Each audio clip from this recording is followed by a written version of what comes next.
Buenos días con todos, ¿me escuchan?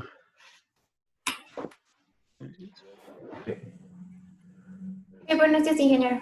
Inge, buenos días. Buenos días, Inge, muchachos, ¿cómo están?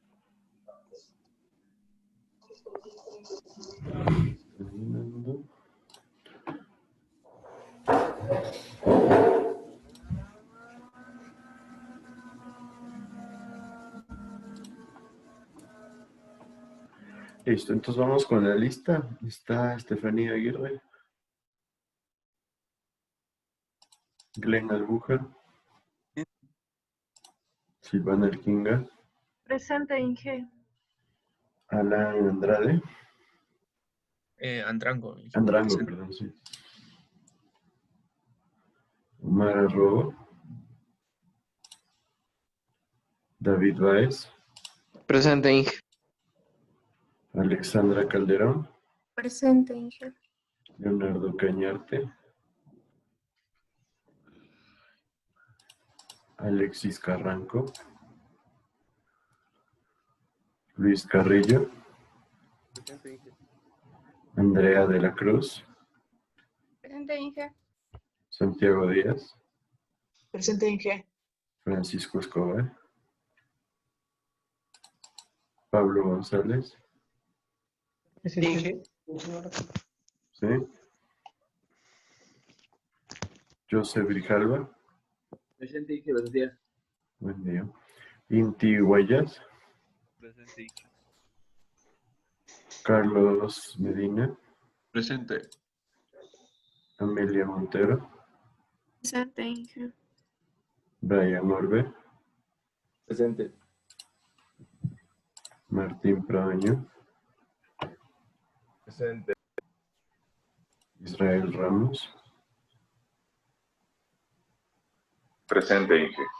Brian Rea, Presente, Inge. Lenin Salazar, Presente, Inge. Vanessa Samaniego, Presente, Inge. Marlon Santorum, Presente, Inge. Dominic Vaca, o Martín Vaca, Presente, profe. Sebastián Vega, Presente. Brian Vizcaíno. Presente. Inge, buenos días. Yo recién entré ahorita. ¿Quién? Carranco. Buenos días. Alexis. Escobar también, que por favor. Inge, Israel Gracias. Cañarte, por favor. Carranco, Escobar, ¿y quién más? Cañarte. Listo, entonces. Inge Aguirre dice que no le va el micrófono. ¿Quién? Presente, Inge. Aguirre. A ver, ¿dónde está?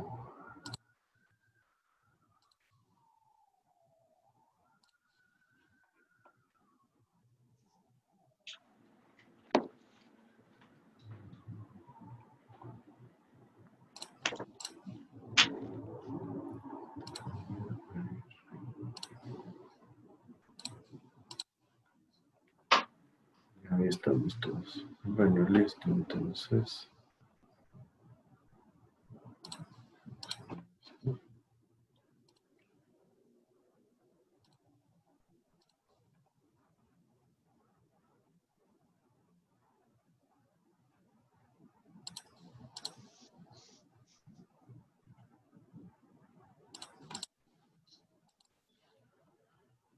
Entonces podemos continuar con la materia que estábamos viendo.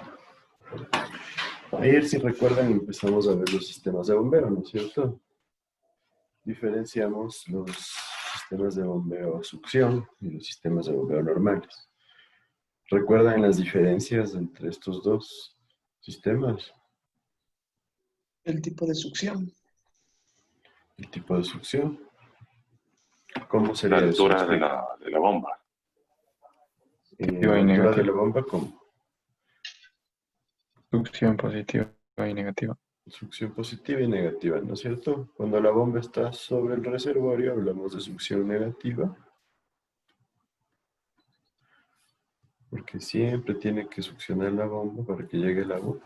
Cuando la bomba está bajo el nivel del agua, hablamos de succión positiva o bombas normales. ¿Sí? Por el hecho de que bajo ciertas condiciones específicas se puede generar succión en el conducto. ¿Qué otras diferencias vimos?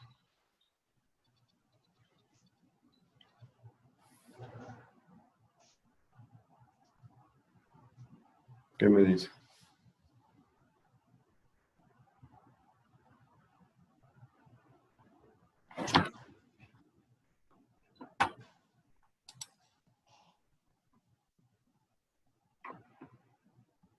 A ver. INTI. ¿Qué diferencias más vemos?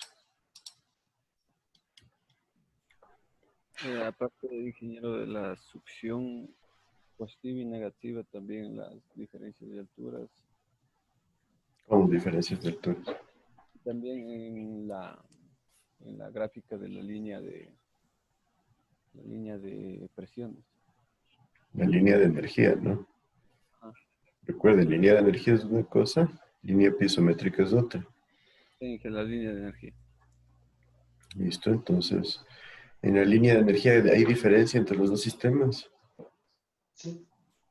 Sí, porque en la primera se ubicaría, hay una caída casi en la salida del primer reservorio, y en cambio Aquí. si estuviese a succión negativa, justo saldría al nivel del agua. A ver, ¿cómo sería eso? No te entendí bien la explicación. ¿A qué te refieres? ¿Me dijiste dónde sale el agua de A? ¿Aquí? ¿Qué pasaría? ¿Dónde empieza la línea de energías?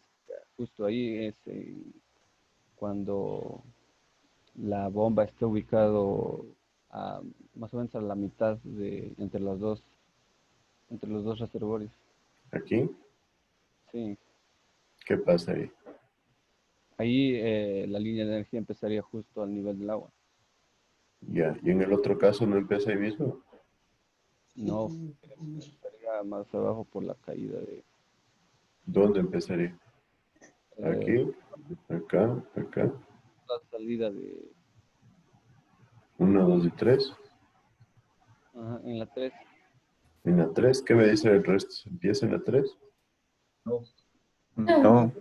Podría ser. La energía del nivel del agua.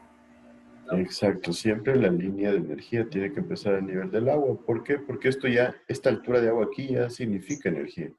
Esto es una carga de presión. ¿Sí? Por ese mismo hecho de que tengo una carga de presión, el agua ya puede ir directamente a la bomba. Si no tendría esta carga de presión, no fuera a la bomba. ¿Sí está claro eso? Esa es la gravedad actuando a nuestro favor.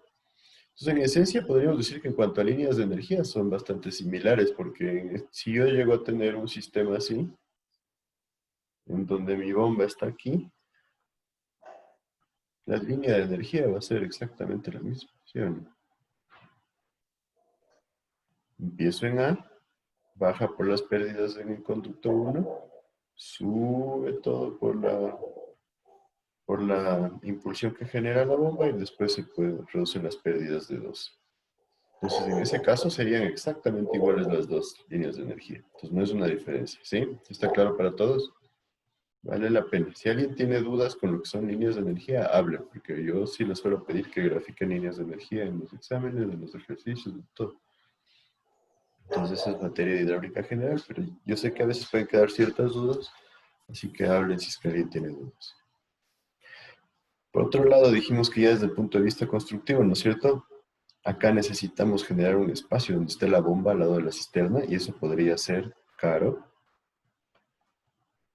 Mientras que cuando la bomba está en este caso, en esta situación, existe el riesgo que hablábamos nosotros de la cavitación. Que en este caso de acá abajo también existe el riesgo de cavitación, pero es mucho menor. Por el hecho de que no es tan común que se produzca la succión de una manera muy fuerte. ¿Sí está claro?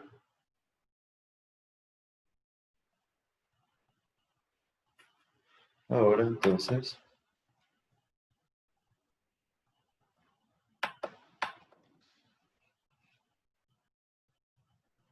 no se olviden la ecuación del sistema de bombeo.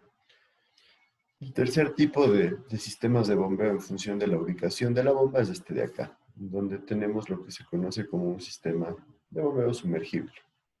Como su nombre lo dice, no hay mucha ciencia donde irnos. La bomba está sumergida.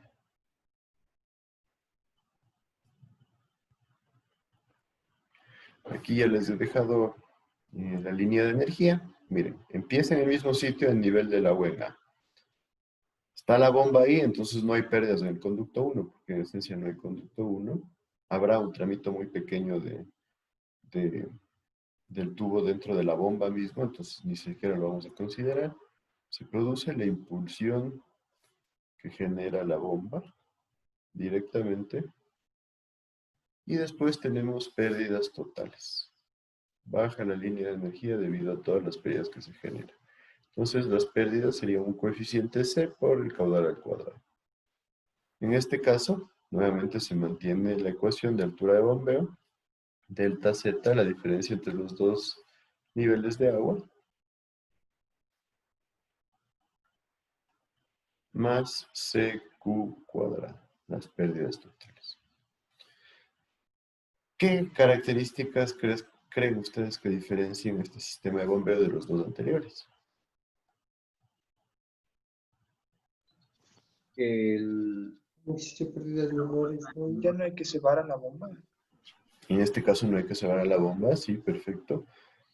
Simplemente hay que colocar a la bomba dentro del agua, entonces no hay necesidad del cebado. Sí, son bombas desde el punto de vista ya físico-mecánico, son un poco diferentes. Son o muy alargadas, como bombas tipo lápiz le llaman algunos, o las otras son medio atachaditas con un pequeño flotador. Ya vamos a ver unas fotos. Aparte de eso, ¿qué diferencia también le verían? No te escucho bien. ¿El fenómeno de cavitación se sigue dando? Sí, en este caso no se puede producir el fenómeno de cavitación propiamente dicho. Esa es la diferencia, entonces. Sí, una de las diferencias, aquí no hay cavitación, aunque bajo ciertas condiciones puede darse un tipo de cavitación. Y ahí sí vale la pena el comentario para verificar este concepto. Porque como les dije, la cavitación se da cuando debido a la baja de presión se produce un cambio de estado del agua. Y esas burbujas, en conjunción con alta presión que genera la bomba, empiezan a implosionar y dañan el conducto y la bomba por dentro. ¿Se puede producir el mismo fenómeno cuando, por ejemplo, hago mal la instalación y yo coloco mi conducto de entrada de agua aquí? Entonces empieza a caer el agua y ¿qué sucede? Si aquí está el conducto, empieza a chorrear el agua y se empiezan a generar burbujas de aire. Entonces, si yo coloco la bomba aquí, donde está el conducto de agua, pueden entrar burbujas de aire y se puede producir un fenómeno similar al de la cavitación, porque ya están las burbujas de aire y con la alta presión estas burbujas se empiezan a impregnar en las paredes del conducto y eso puede generar un efecto similar a la cavitación. Entonces, en muchos casos, algunos autores también la llaman cavitación, pero desde el punto de vista conceptual no es exactamente lo mismo. ¿Sí está claro eso? Porque la cavitación requiere que se venza la presión de vapor y se produzca la ebullición. ¿Sí está claro? Los efectos van a ser similares, pero desde el punto de vista conceptual es un poquito diferente. ¿Me puede repetir lo que requería la cavitación? Para que sea cavitación propiamente dicha, la presión tiene que bajar, ¿sí? La presión baja hasta vencer la presión de vapor. Como dijimos ayer, la presión de vapor es el punto en donde se produce la ebullición del agua. Entonces se empiezan a generar burbujas de agua ya por la variación de presión. ¿Sí? En conjunto con la temperatura, porque como decíamos, es un sistema en que las dos variables influyen. ¿Ya está claro? Entonces el El caso puede ser similar cuando entran burbujas de aire, cuando tienen alta presión, pero el concepto es diferente. ¿Sí me sigue? Inge, entonces la presión bajaba hasta que se venza la presión de vapor y se produce la ebullición del agua, ¿verdad? Ajá. Y esta ebullición empieza a generar micro burbujas. Y eso se implosiona dentro de la bomba. Ajá. Entonces estas burbujitas pasan y aquí tienes alta presión. Miren toda la carga de presión que tienen. Ajá. ¿Sí? Y esto genera que empiecen a implosionar. Y más luego, cuando veamos lo que es cavitación, van a ver que puede inclusive llegar a destruir los sistemas de bombeo, lo que es la cavitación. ¿Sí está claro ahí? Sí. Chévere. Ahora, ¿qué otra diferencia le ven respecto al sistema? También podríamos hablar de ventajas y desventajas, ¿no?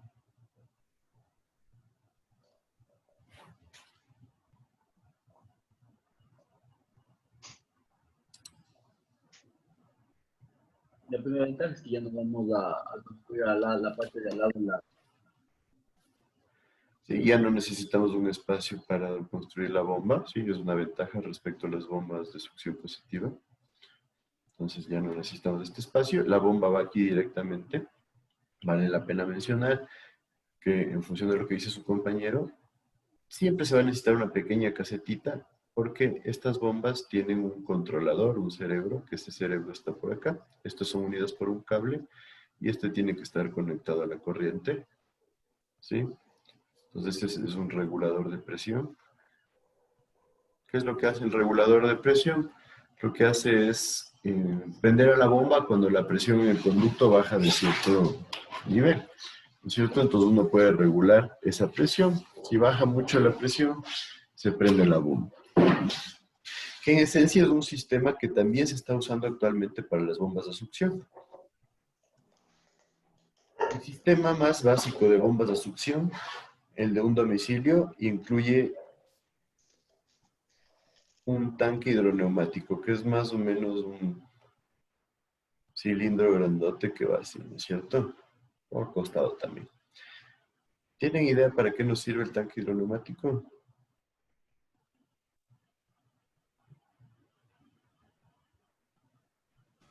No, yo no. Entonces, en esencia, la bomba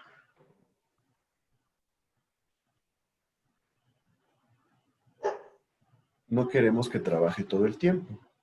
¿Por qué? Porque la bomba no puede pasar prendida todo el tiempo.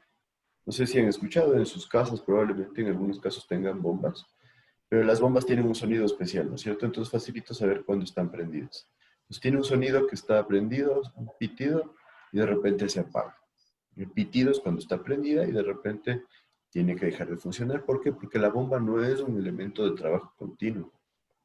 La bomba tiene que trabajar en periodos de encendido y apagado. Eso se conoce un ciclo. O sea, un ciclo de bombeo incluye el prendido o el encendido y el apagado.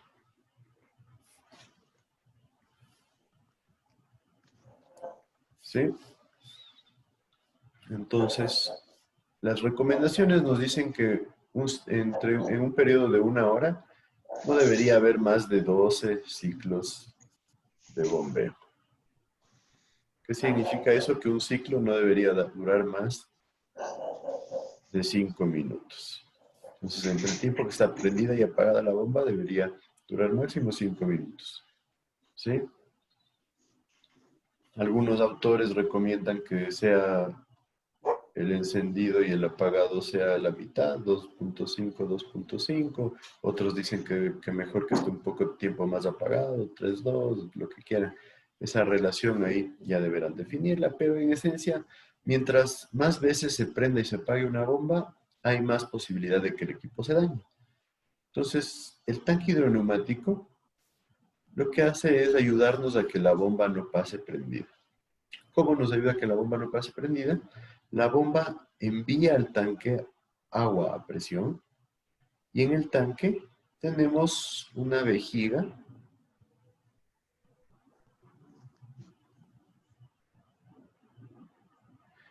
que esta vejiga va a estar llena de aire o de gas. Entonces, ¿qué sucede? Entra agua y el agua genera una presión. Entonces, esto va a presionar lo que es la vejiga. Entonces, esta vejiga se va a comprimir hasta el nivel que permita lo que es la presión que genera la bomba. Y después, aquí tenemos un regulador de presión. Entonces, ese regulador de presión está conectado a un motor. Baja mucho la presión, se prende la bomba. ¿Sí? Este motor está conectado a la bomba. Entonces, baja la presión, se prende la bomba y se vuelve a llenar el tanque hidroneumático. Está lleno el tanque hidroneumático, abrimos una llave, ¿no es cierto? Aquí tenemos una válvula para paso de agua. Empieza a caer agua, empieza a bajar la presión, entonces empieza a descargar el agua de adentro del tanque hidroneumático hasta el punto mínimo que nosotros establecemos y de repente se vuelve a prender la bomba. Entonces, de esa forma, con el tanque hidroneumático lo que nosotros hacemos es permitir que la bomba no pase tanto tiempo prendida. Entonces, en esencia, estamos hablando de un sistema de bombeo adicional que va conectado a la bomba principal. ¿Sí? Entonces, es muy típico ver aquí en Ecuador una combinación de una bomba con un tanque hidroneumático. Pero Eso ahora... se puede ver en pozos, creo, ¿verdad, Inge? ¿Perdón? ¿No te escuché bien? Eso se puede ver en pozos. Sí, en pozos también se puede ver, que no sean pozos profundos, porque los pozos profundos necesitan ya mucha altura de succión. Entonces, ya vamos a ver que la cavitación va de la mano con la altura que la que podemos succionar el agua. Entonces, si ya tenemos un pozo un poco profundo, es recomendable más bien un sistema de bombeo sumergible. Ya vamos a ver que el sistema sumergible puede generar alturas de bombeo mucho mayores. Ahora, por otro lado, existen los reguladores de presión, como les dije antes. Ahora hay reguladores de presión que se conectan a las bombas sumergibles, que es un aparatito electrónico que tiene una entrada y una salida de agua. Entonces, este aparato lo que hace es el mismo trabajo del tanque hidroneumático. Entonces, mide la presión. Entonces, la presión del agua, cuando baja mucho, se prende la bomba. ¿Sí? Y cuando tenemos una buena presión de la calle, la bomba se mantiene apagada. Entonces, es un sistema completamente válido. Ahí la diferencia entre los dos es que cuando tenemos el regulador de presión, normalmente deberíamos tener un sistema confiable. ¿Sí? ¿A qué me refiero con confiable? Que nuestra dotación de agua potable de la calle sea continua. Cuando nosotros usamos un regulador de presión, esto nos va a servir para mejorar la presión y caudal. ¿A qué me refiero? Que si ustedes tienen agua de la calle y tienen 3 baños en su casa, entonces quieren utilizar los 3 baños a la vez, es una buena opción utilizar una bomba con un regulador de presión. ¿Por qué? Porque ya tienen la presión de la calle. Entonces, cuando se estén usando los 3 baños a la vez, se prende la bomba. Pero cuando funciona un baño no se necesita tanto caudal, no se necesita tanta presión, entonces funciona con el sistema de dotación de agua potable. Mientras que cuando hablamos del tanque hidroneumático, nosotros sí podemos generar un abastecimiento cuando nosotros no tenemos agua, en lugares donde hay cortes continuos de agua. Pues, por ejemplo, cuando les cortan en algunos sectores, cortan 4 horas el agua, ya sea por arreglos o ya sea por mantenimiento del tanque o lo que sea. Entonces, si ustedes les cortan 4 horas del agua y ustedes tienen este sistema, el riesgo es que pase prendido todo el tiempo. Entonces, si pasa prendido todo el tiempo, se puede dañar más rápidamente. Entonces, ahí es conveniente tener un tanque hidroneumático porque el tanque tiene un volumen interno. Entonces, si uno compra, por ejemplo, un tanque de 100 litros de volumen interno, puede tener almacenados 100 litros de agua. Entonces, esa agua va a tener presión interna, entonces va a empezar a distribuirse a la vivienda y cuando baje de cierta presión, nosotros le vamos a regular, se va a prender la bomba de nuevo. Entonces, sí está clara la diferencia entre los sistemas con regulador de presión y sistemas con tanque hidroneumático. La del tanque hidroneumático dijo que era para los periodos de cuando, por ejemplo, hay agua, ¿verdad? Entonces eso le permite... Cuando nos quedamos totalmente sin agua, sí. ¿Y el regulador de presión? El regulador de presión cuando tenemos, es un sistema confiable que sirve para mejorar la presión y caudal. Exacto, cuando queremos mejorar caudal y presión. Que eso pasa en muchas casas, ¿no es cierto? Dice, no puede ser, yo me baño en una ducha y ya no puedo abrir la otra ducha. Entonces, ahí se busca una mejora de servicio, se coloca un regulador de presión con una bomba y la casa va a tener un mejor servicio a ambos baños.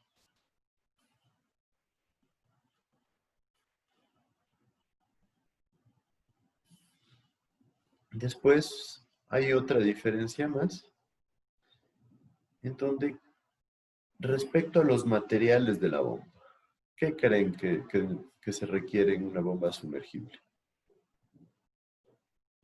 Que sea impermeable. Impermeable totalmente. Que los- Bueno, sí, todas las bombas Que tienen que ser los materiales impermeables. no se vayan a dañar en la presencia del agua, o sea, que no se vayan a corroer por la presencia del agua o que el agua se está moviendo ahí. Los materiales deben ser resistentes. No se pueden corroer, ¿no es cierto? Entonces, si hablamos de materiales resistentes, eso va de la mano que sean materiales un poco más caros. Porque si ustedes ven una bomba a succión, la bomba a succión va a tener componentes internos inoxidables, sí, los que están en contacto con el agua, pero el resto van a ser materiales que se pueden oxidar. Entonces, esto genera un incremento en el costo en estos sistemas.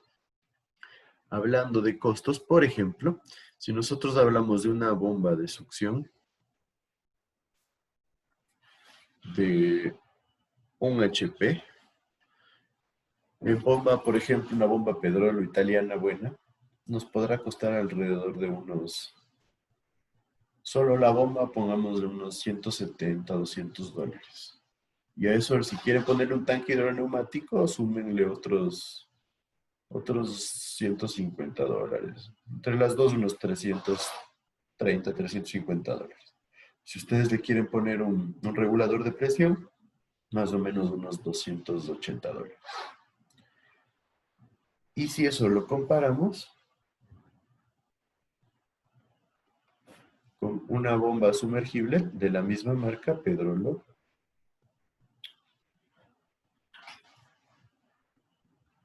italiana, también de un HP, podrá estar alrededor de unos 550, 600 dólares.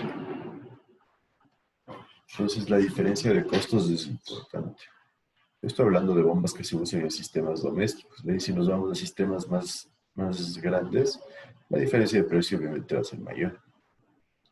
Entonces, solo para que tengan en cuenta que los materiales de una bomba sumergible deben ser mejores de los materiales de una bomba de succión. Obviamente porque va a estar siempre en contacto con el agua. En cuanto al sello hermético, para que no entre agua, eso debe haber en todas las bombas, ¿sí? Para que no entre ni salga agua de los componentes internos, siempre tiene que haber un sello hermético. Una de las ventajas también de las bombas de succión es que son mucho más conocidas, mucho más utilizadas, y eso significa que hay variedad en el mercado.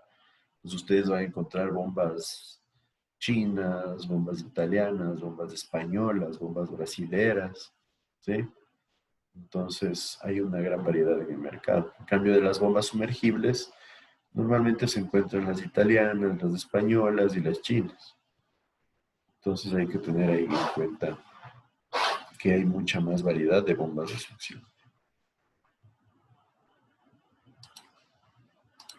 Por aquí, sí, nos faltaría ver la potencia de la bomba. ¿Tienen claro cuál es la ecuación de la potencia de la bomba? Ya vimos la de altura de bombeo, para que no se olviden, la vuelvo a poner. Delta Z más las pérdidas, CQ cuadrado.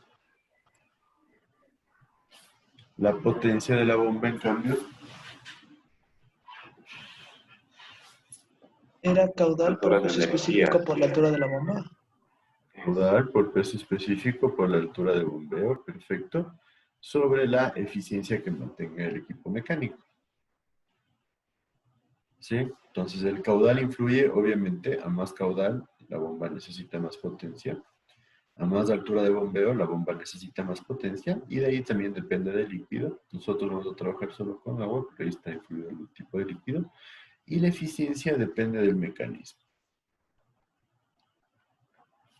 Entonces, esta ecuación, si ustedes quieren obtener la respuesta en vatios, será 9.800, que es el peso específico, 9.8 por 1000, por el caudal de bombeo y por la altura de bombeo, sobre la eficiencia. ¿Tienen idea de por qué orden suele estar la eficiencia?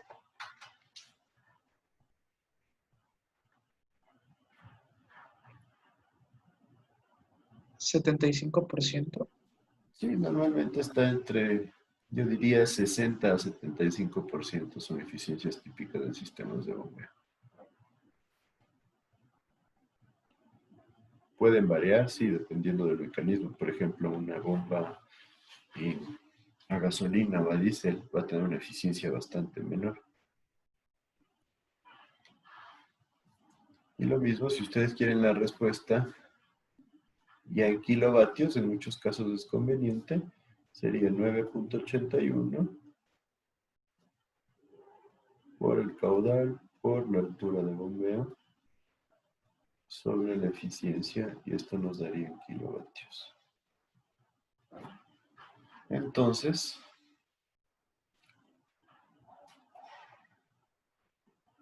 lo más normal es que ustedes encuentren la potencia de una bomba en kilovatios y HPs, caballos de potencia.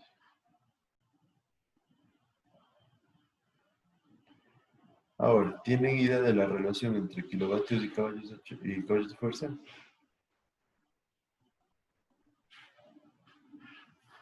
¿No? Siempre en la bomba, normalmente la nomenclatura que se le da aquí en el país es en HPs, pero siempre en la bomba va a estar en kilovatios en el sistema internacional. Entonces, una bomba de 1 HP tiene 0.75 kilovatios. ¿Sí? Por el otro lado, 1 kilovatio equivale a 1.34 HPs.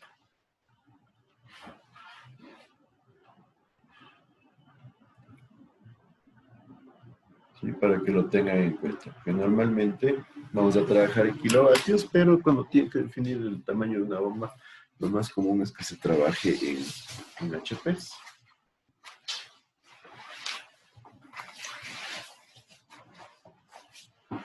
¿Estamos todos claros hasta ahí? Pues en esencia, la potencia del sistema, la potencia que necesita el mecanismo para poder llevar agua de A hacia B, va a depender del caudal que se necesite transportar y de la altura que se necesite llevar.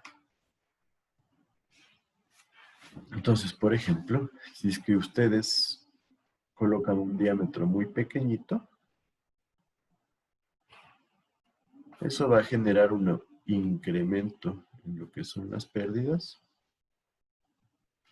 Y eso significa que la altura de bombeo va a ser mayor. Si la altura de bombeo es mayor, yo voy a necesitar una potencia más alta. ¿Sí? Solo para que lo tengan en cuenta. Es uno de los datos con los que tienen que jugar es qué diámetro de tubería utilizo.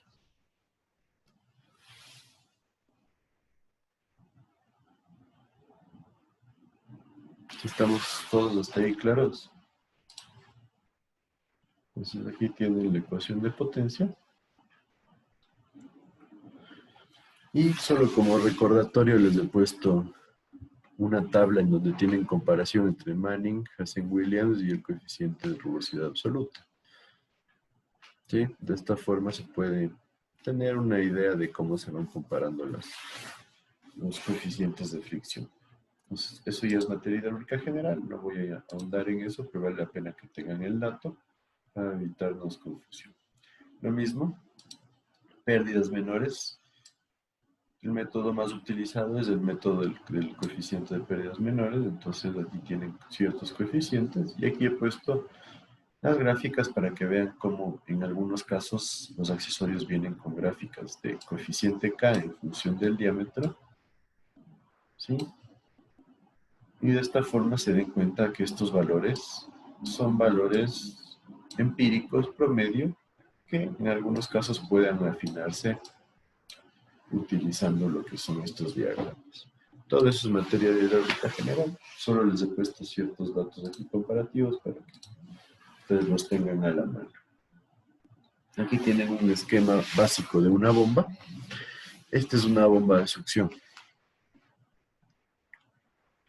Esta bomba de succión tiene el punto de ingreso del agua normalmente acá en el eje y el punto de salida del agua en la parte superior. Entonces, esta es la parte mecánica. Esta parte es el cerebro de la bomba. Aquí es donde ustedes deben conectar, por ejemplo, le conectan al radar. ¿Saben para qué sirve el radar de una bomba? ¿No he escuchado del radar? No. El radar es, si yo tengo una bomba aquí, y aquí tengo mi cisterna, el radar está conectado con cables a la bomba, se los conecta aquí, porque el radar viene a ser una especie de interruptor que prende y apaga la bomba. Entonces el radar es una especie de flotador, en donde cuando este flotador baja mucho, nosotros definimos este nivel. Cuando baja mucho, se apaga la bomba y le protege para que cuando esté vacía la cisterna, no siga trabajando la bomba. Entonces, ese es el funcionamiento del flotador. Y lo mismo, el flotador en algunos casos se puede utilizar para cuando sube demasiado el nivel del agua, encender una bomba adicional. Este flotador también puede estar conectado a otra bomba para que cuando tenemos mucha agua, esta bomba funcione y libere la cisterna. Entonces, en esencia, es un interruptor para la bomba. Siempre que hablen del radar, va a enfocarse en esto. ¿Sí está claro eso para todos? Chévere. Entonces, viendo los componentes internos, como les dije, todo esto es el componente mecánico. ¿Sí? Lo que tenemos es un sistema de rodamientos en donde se produce el giro para que al final se llegue a generar movimiento en el rodete. Esto de aquí es el rodete. El rodete es la parte principal de la bomba y como ven tiene estos huequitos de aquí. Estos huecos es donde ingresa el agua. Entonces, ¿qué pasa? Llega el agua por la entrada, ingresa aquí, se empieza a meter dentro del rodete, dentro de los álabes del rodete. ¿Sí? Los álabes vienen a ser las aspas que están dentro del rodete. Y empiezan a girar. Entonces empieza a girar a alta velocidad. Las bombas de succión trabajan en función de la hidrodinámica porque es de alta velocidad, generando una transmisión de energía cinética a energía potencial.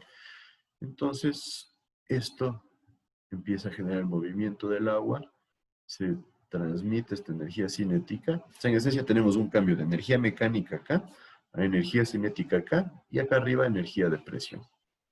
Entonces, la energía de presión empieza a producir lo que es ya el impulso que nosotros llamamos en el agua. Entonces, ese es el funcionamiento básico del sistema de bombeo.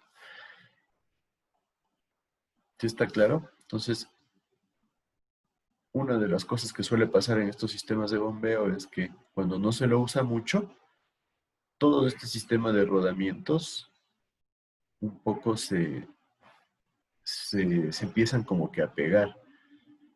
Entonces, cuando se empiezan a pegar, esto no va a funcionar inmediatamente. Entonces, eso hay que tener mucho cuidado. Es uno de los problemas de dejar mucho tiempo apagada la bomba. Porque ustedes le conectan a la bomba y van a oír un ruido como que quiere empezar a trabajar, pero no puede. Es porque esto no está bien lubricado, podríamos llamarlo. Entonces, ahí lo que hay que hacer es destapar una cara de la bomba y generar el movimiento de forma manual. Entonces, ya se genera movimiento, se le conecta a la bomba y ya va a empezar a trabajar. Ahora, si ustedes ven aquí este tornillito, es una tapa. ¿Saben para qué nos sirve? Cuidado. ¿Perdón? ¿Quién respondió? No era para ver el cebado de la bomba. El cebado, ¿no es cierto? Y hablamos Cebado. un poco del cebado, perfecto. Entonces, en esencia, nosotros ya vimos de ayer con ustedes, ¿cierto? Abrimos y llenamos del agua para que todos los componentes internos estén llenos de agua, ¿no es cierto? No se olviden, siempre que vean esto es para el cebado.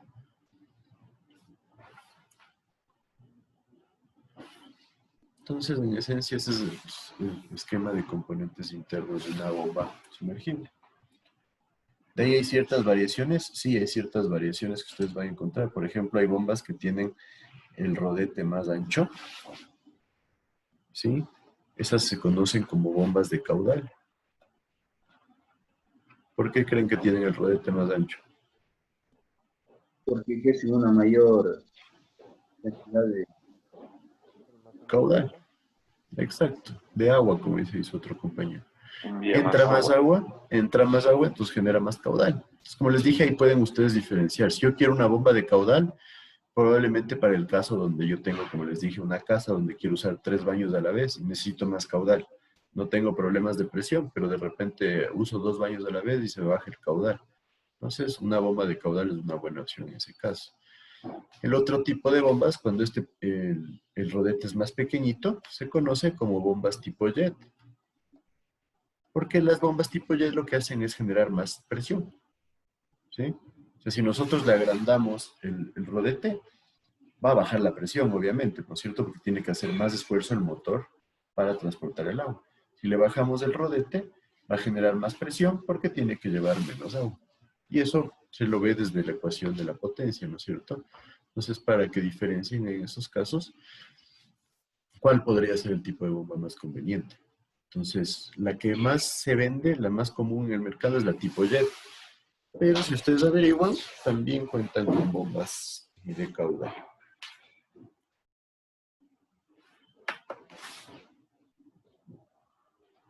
Aquí por el otro lado tenemos un sistema de bombeo, no un sistema, sino un par de bombas sumergibles. Esta es una bomba sumergible buena, una bomba de acero inoxidable con su respectivo cerebro, su regulador de presión que va conectado por un cable a la bomba y esto tiene que ir conectado en la parte superior. En esencia, el cerebro no tiene que estar en contacto con el agua, ojo, simplemente el cerebro nos sirve para regular la presión. Y si ven, lo que sucede aquí es la toma de agua es por acá, abajo o por el lado. Hay 2 tipos de toma de estas bombas. Los componentes rotatorios están en el centro y aquí arriba se produce el desfogue de agua. Esta es una bomba, podríamos llamar una bomba de buena calidad.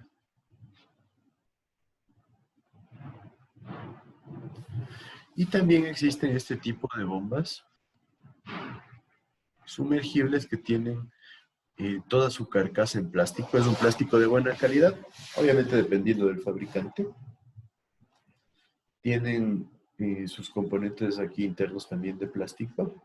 Una buena forma de ver si es que estas bombas son, no sé llamarle buenas, pero más o menos o malas, es ver el tornillo que tienen acá. Acá normalmente tienen un tornillito para agarrar lo que es la tapa baja.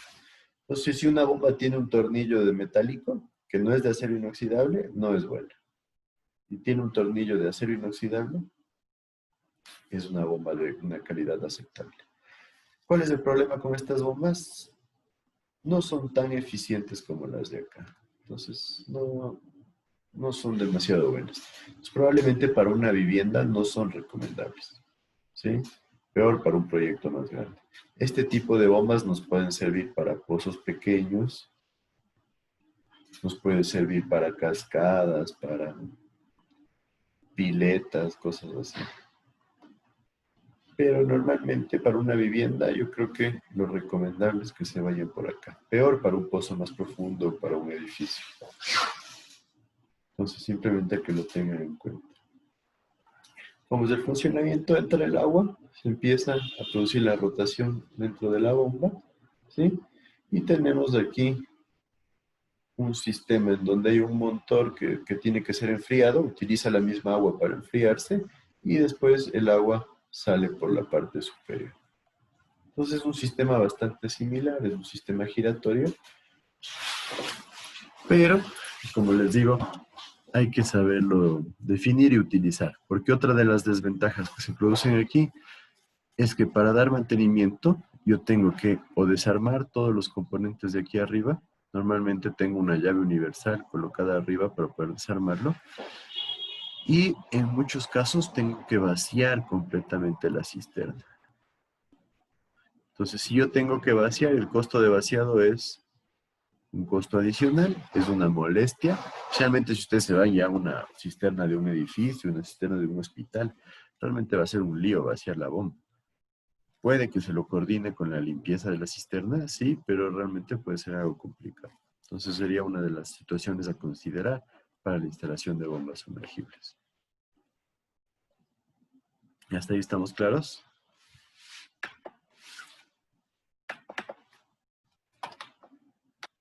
¿Qué me dice? Bueno, lo tomo como un sí.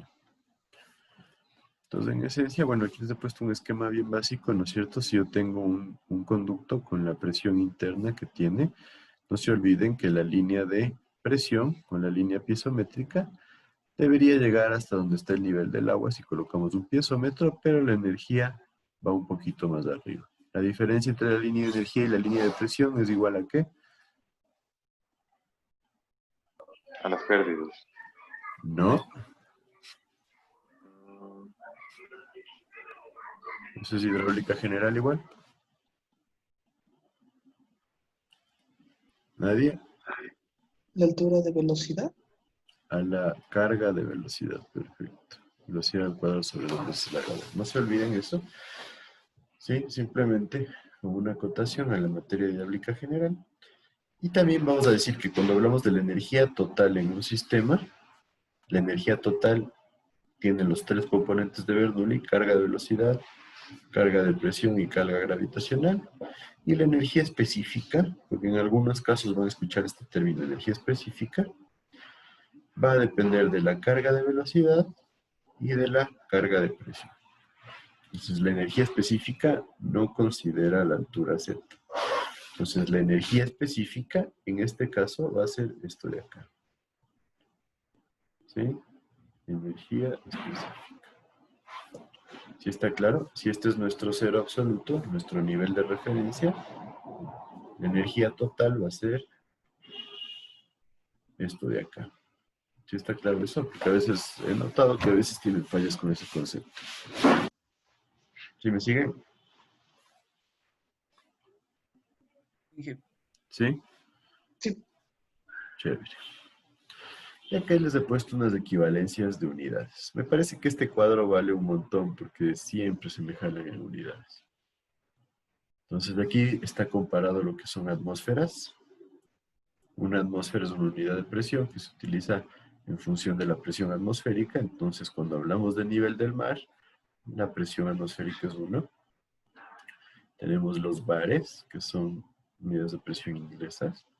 Los kilos por centímetro cuadrado, que ustedes van a encontrarlo bastante, entonces es una unidad importante. El metro de columna de agua, que es una unidad importantísima. ¿Saben a qué es igual un metro de columna de agua o de dónde nace la unidad? ¿Perdón? Es la presión que ejerce 1 metro hacia arriba de columna de agua. Va por ahí, sí, pero en esencia esto nace de la unidad de presión que generaría un cubo de 1 por 1 por 1 que esté lleno de agua sobre el piso. Entonces, 1 metro cúbico sobre 1 metro cuadrado de área transversal nos genera un peso de 1 tonelada, ¿no es cierto? Porque una tonelada equivale al peso de 1 metro cúbico, ¿no es cierto? Sobre el área de 1 metro cuadrado. Entonces, la presión que generaría este cubo es de 1 tonelada por metro cuadrado, ¿sí o no? Entonces, esta unidad, en función de este análisis, es la que se denominó como 1 metro de columna de agua. Entonces, 1 metro de columna de agua equivale a 1 tonelada por metro cuadrado, que es lo que generaría un cubo de agua de 1 por 1 por 1 sobre el piso o sobre una superficie cualquiera. Entonces, la equivalencia de 1 kilo por centímetro cuadrado, toneladas por metro cuadrado, es de 1 a 10. Eso significa que 1 kilo por centímetro cuadrado va a ser igual a 10 metros de columna de agua. Y lo mismo que 1 metro de columna de agua equivale a 0.1 kilos por centímetro cuadrado. ¿Sí está claro? De ahí nace este esquema para que lo tengan claro, porque sé que muchas veces se confunden con eso. Entonces aquí ven, si ven, 0.1 kilos por centímetro cuadrado. Los PSIs, en muchos de los medidores de presión encuentran PSIs. Aquí tienen la relación de PSIs con todas las unidades. Por ejemplo, un PSI son 0.703 metros de columna de agua. Pues más o menos 70 centímetros de columna de agua. Y acá tienen kilopascales, que kilopascales realmente se lo usa por sistema internacional, pero no es tan común verlo en los equipos. Se olviden, una atmósfera son 101.325 kilopascales. Y si es que hablamos de atmósferas versus metros de columna de agua, la presión atmosférica a nivel del mar equivale a 10.33 metros de columna de agua. ¿Sí está claro eso? No, no puede repetir. La presión atmosférica a nivel del mar es igual a 10.33 metros de columna de agua, ¿sí? O igual a una atmósfera.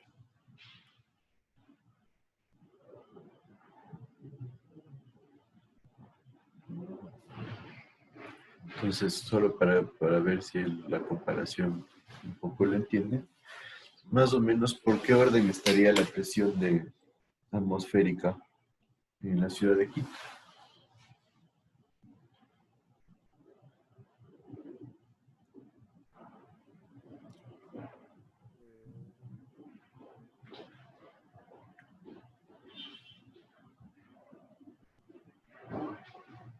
¿Nadie? En Quito estaríamos hablando de más o menos unos 7 metros de columna de agua, más o menos, tal vez un poquito más. ¿Sí? Entonces, simplemente para que ustedes lo tengan claro. Porque este concepto, cuando hablemos de cavitación, la presión en metros de columna de agua es bastante más fácil para ayudarnos a comprender.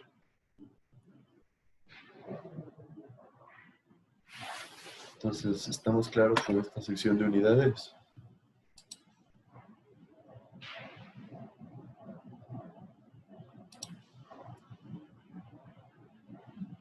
¿Sí o no? Sin problema. Tendrán este cuadrito, yo les recomiendo tener en sus formularios porque sí puede ayudar bastante. Porque no en todos está incluido el metro de columna de agua. Algunos toman en cuenta el metro, ¿cómo se llaman? Los milímetros de mercurio. Entonces, realmente ya en la práctica es algo no tan común. Entonces, habiendo dicho eso, vamos a hacer un ejercicio lo más simple posible para entender un poco los mecanismos de los sistemas de bombeo. Así dicho, los componentes de los sistemas de bombeo. Pero ya ha sido las 8, así que podemos tomarnos unos 3 que 5 minutitos para que no se me cansen ni se me quemen mucho. Entonces, tengo unos 5 minutos.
¿Listos entonces?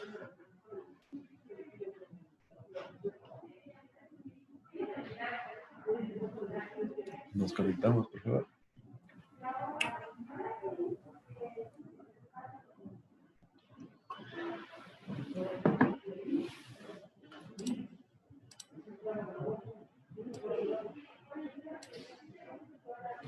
Vamos a empezar entonces a hacer un ejercicio. ¿Sí me escuchan todos? Sí. Entonces tenemos este ejercicio de aquí. Lo más básico que vamos a encontrar en el sistema de bombeo. Tengo un reservorio A que está colocado en el nivel más 0, va a ser nuestro nivel de referencia.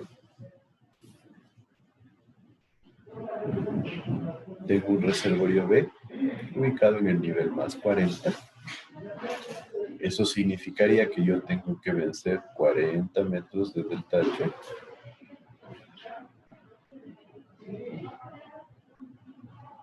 De delta Z. Tengo una bomba de succión colocada en el nivel más 2.5, que le vamos a llamar C. Entonces yo voy a dividir como conducto 1 y conducto 2. El conducto 1 tiene 6 metros de longitud, 10 centímetros de diámetro, una rugosidad absoluta de 0.1 milímetros y como coeficiente de pérdidas menores tenemos una sumatoria que da igual a 1.8. Para el conducto 2 tengo una longitud mucho más larga. Esto es bastante típico. ¿Por qué? Porque no puede ser muy larga la longitud del conducto de succión. Ya cuando analicemos la cavitación se van a dar cuenta por qué. Pero normalmente este conducto no debe ser muy largo. El diámetro 2 va a ser de 7.5 centímetros. Es algo también común. Nosotros ponemos un diámetro mayor en la parte de succión para que el agua llegue de una forma más fácil a la bomba, que tengamos más caudal que llegue a la bomba y evitar que se genere una succión ahí, una succión más grande de lo esperado, más bien dicho. Y en el conducto 2, después de la bomba, normalmente nosotros ponemos un diámetro más pequeño. Esto es para aprovechar y tener un poco más de velocidad y de presión.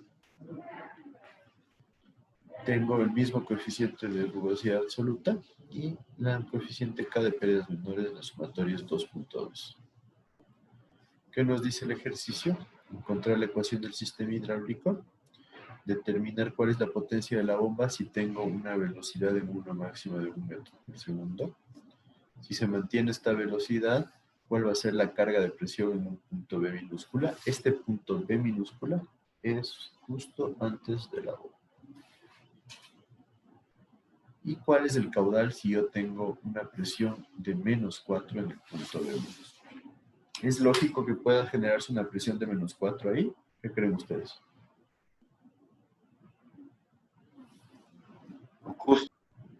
¿Perdón? Justo antes de la bomba es donde se produce la parte de succión. Entonces esto se produciría como una presión negativa.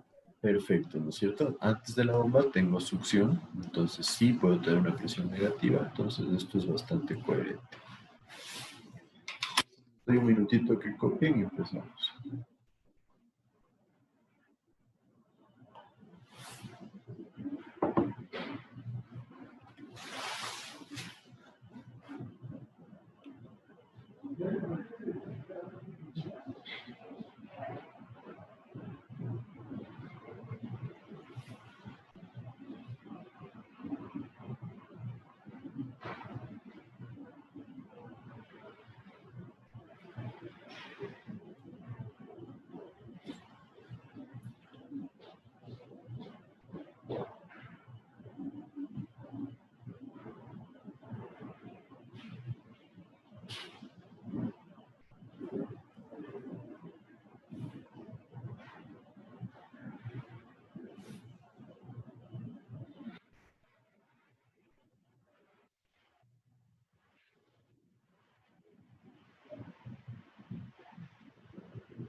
¿Listos?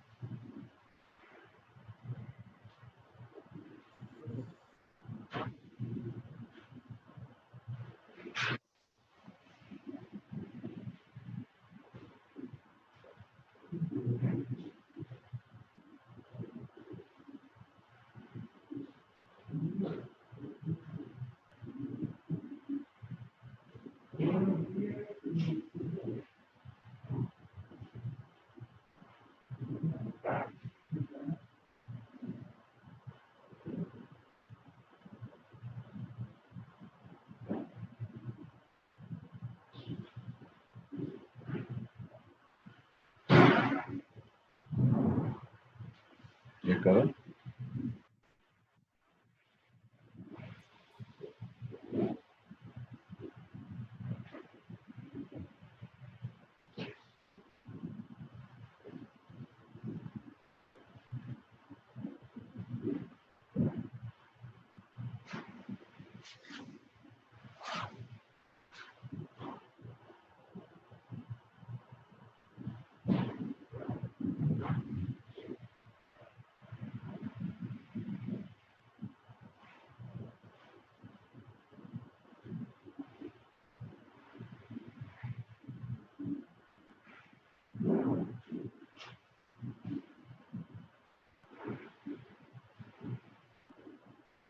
¿Estamos usted?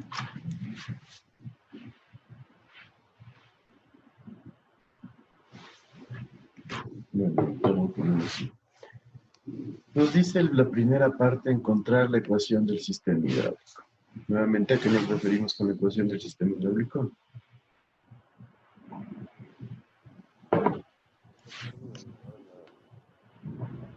Bernoulli. Las pérdidas, ¿no es cierto? No se olviden, la ecuación del sistema hidráulico es sumatoria de HF más HM igual a CQ cuadrado. Entonces, yo necesito identificar las pérdidas. Entonces, vamos a hacerlo por partes. Vamos a decir para el conducto 1, ¿qué ecuación debo utilizar?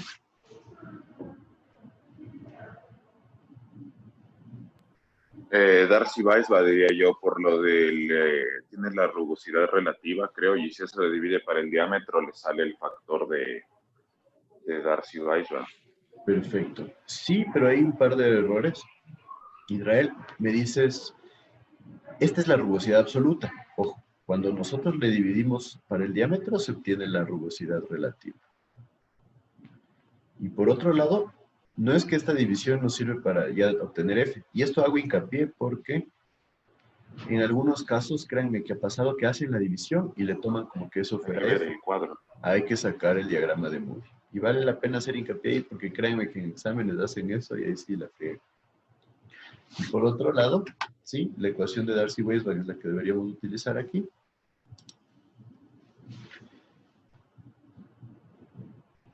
Y es un punto que les hago hincapié porque a veces la mayoría de ejercicios que hacemos es con Darcy-Weisbach y de repente tiene un ejercicio en que tiene que ocupar Manning o Hazen-Williams. Y ha pasado, créanme, que hay estudiantes que ya medio examen y están sacando todo con la ecuación de Darcy-Weisbach y tenían que usar la de Hazen-Williams, por ejemplo. Se inventan, hasta se han inventado datos y me dicen, por ahí vi un dato y yo le tomé como que esa era nuestra rugosidad absoluta. Y eso ya es empezar con un autogol.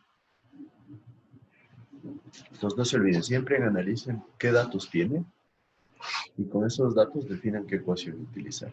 Entonces la ecuación va a ser la de Darcy, pérdidas por fricción es igual al coeficiente F por la longitud sobre el diámetro y por la carga de velocidad, como dijimos que la ecuación del sistema hidráulico va en función del caudal, ya podemos dejarla inmediatamente en función del caudal. Caudal al cuadrado sobre área al cuadrado por 2 veces la gravedad. Entonces, tengo longitud, tengo diámetro, puedo sacar el área, conozco la gravedad, necesito el factor de fricción F. Para determinar F vamos a sacar la rugosidad relativa, es sobre D, en donde tengo 0.1 milímetros. ¿Y a cuánto tendría que poner aquí de diámetro?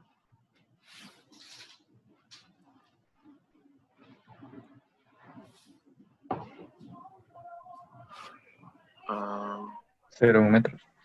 0, ajá. 0.0. Se puede poner, ajá, porque... Perfecto, Con las 10 unidades centímetros, transformar. pero las unidades tienen que estar en milímetros. Son 100 milímetros, ¿no es cierto? Esto me da ¿cuánto? 0.001. Entonces, con este 0.01 yo me voy al diagrama de Moody. ¿Cuánto tengo?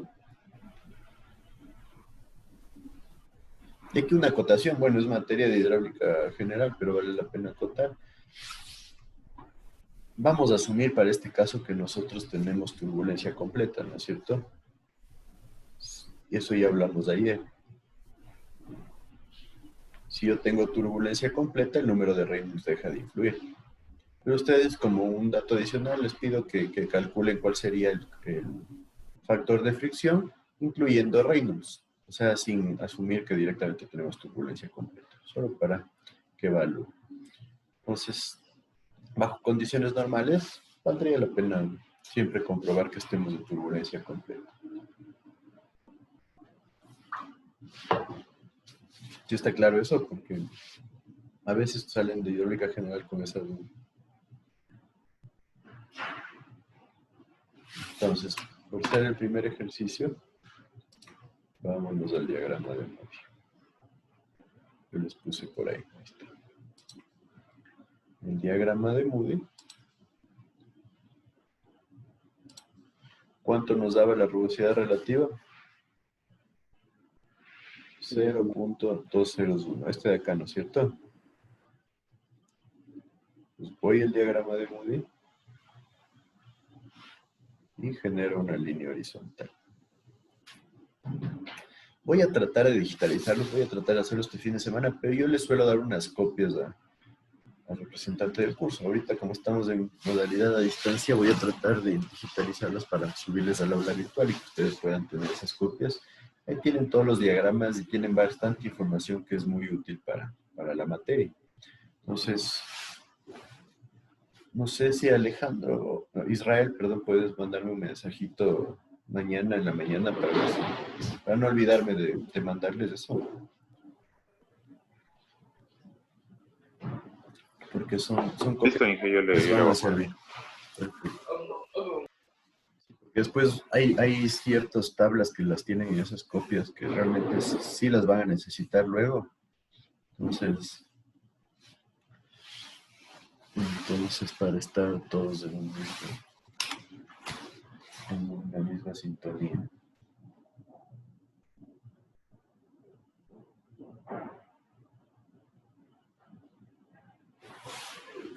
Entonces,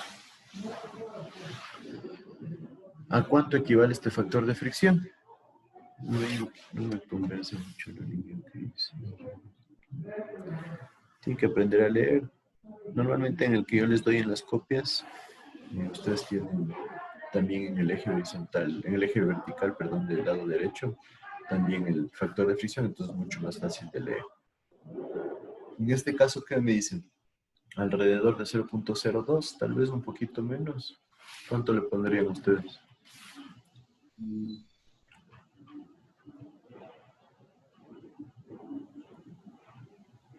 ¿Mm? 0.02, 0.019, 0.0195. Yo le pondría un poquito, o sea, yo le pondría 0.019. 0.02 y ya otro, porque... Ali me dijo 19 y Ali me dijo 2. ¿Qué hacemos? ¿Qué quieren? ¿Qué dice el resto? 19. 19.5. 19.5 dice otro, bueno, el intermedio de los dos. Quedémonos con el 19.5. Perfecto, entonces lean el diagrama de Moody. A veces parece facilito, pero llegan al examen o a los talleres y se quedan colgados ahí.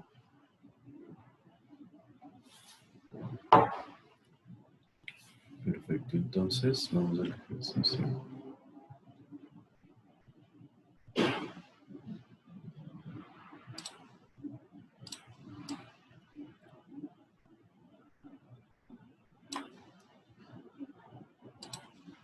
Y tenemos nuestro F igual a 0.0195.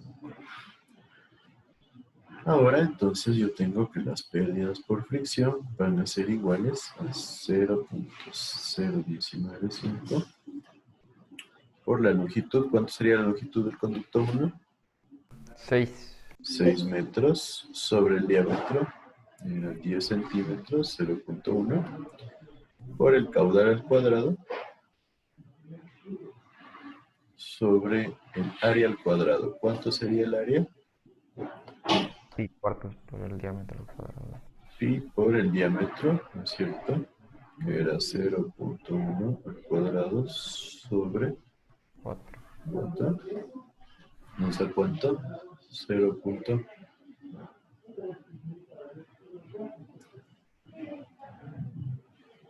Yo les recomiendo sacar el área aparte porque es algo bastante común en esta materia. ¿Cuánto? 7,85 por 10 a la menos 3 metros cuadrados. 0.0785. Sí, metros ¿Seguro? cuadrados. 0.79. Sí. Chévere. Entonces lo que les decía es que muchas veces ustedes ponen aquí pi por diámetro al cuadrado sobre 4. Y créanme que todos los semestres que he dado esta materia, al menos unas 2 personas les pasa este error. ¿Sí? Como esto es al cuadrado, cuando meten a la calculadora, o se olvidan de este cuadrado de acá, o se olvidan de este cuadrado de acá. Y una variación en esto es medio examen, porque es el principio. Entonces, como recomendación, saquen el área aparte, porque todos los semestres, todavía no ha habido un semestre donde a alguien no le pase eso. Entonces aquí tengo 0.00785 al cuadrado y por 19.62. ¿A qué me da igual las pérdidas? No se olviden, ¿no? Siempre en función del caudal. También es algo que les suele pasar. Acá ven una velocidad, me sacan el caudal con esa velocidad y ya le dejan como un dato.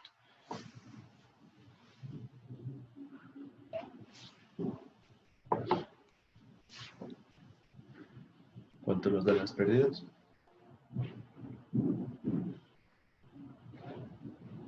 Tenemos un área pequeñita, eso significa que nos va a dar un valor alto.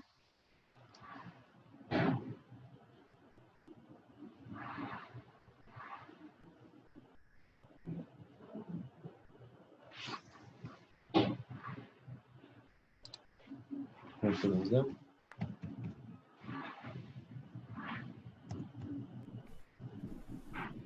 ¿Cuánto era el caudal, profe? ¿O hay que dejarlo expresado en términos del caudal? Siempre en función del caudal, lo que les decía. No se metan a estar poniendo caudales ahí. ¿Por qué? Porque en esencia ahí estarían solo calculando las pérdidas de este tramo ya directas con un caudal fijo. Entonces el caudal siempre va a ser una variable en lo que son los sistemas hidráulicos. Entonces dejémosle como una variable. Entonces,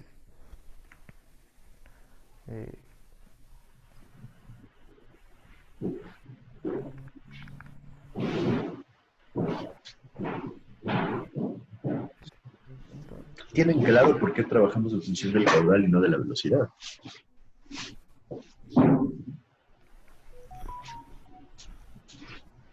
¿No? Sí, todos. Veo un par de personas que hacían.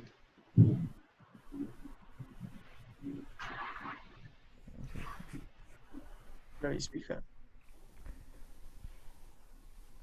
esencia, trabajamos en función del caudal porque se va a mantener constante en todo el sistema.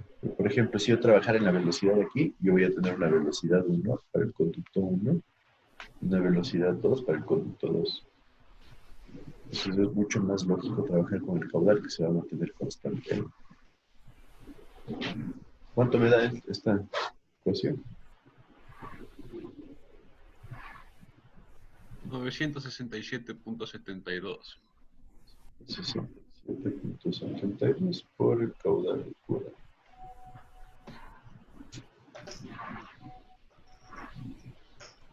Ahora entonces, estamos en el conducto 1, saquemos de una vez las pérdidas menores, que van a ser igual a K por caudal al cuadrado sobre área cuadrado por 2 veces la gravedad. Y esto va a ser igual a 1.8, que es K, por el caudal al cuadrado, sobre el área que era 0.00785 al cuadrado por 19.62. ¿Cuánto me da esto?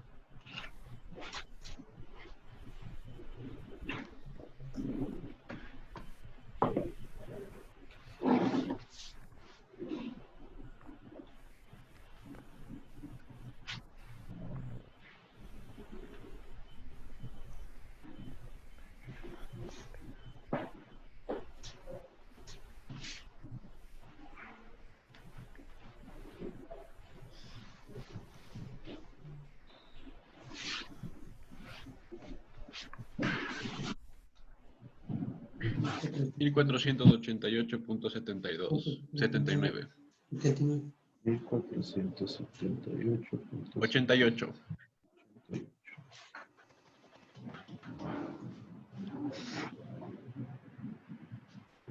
.79.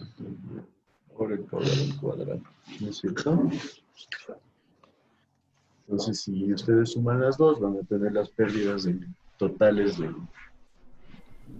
en el conducto 1, HF más HM, en el conducto 1, ¿cuánto me da?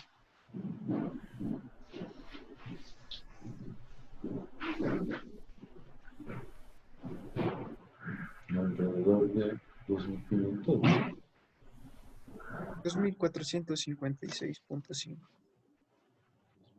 456.5 por el caudal al cuadrado.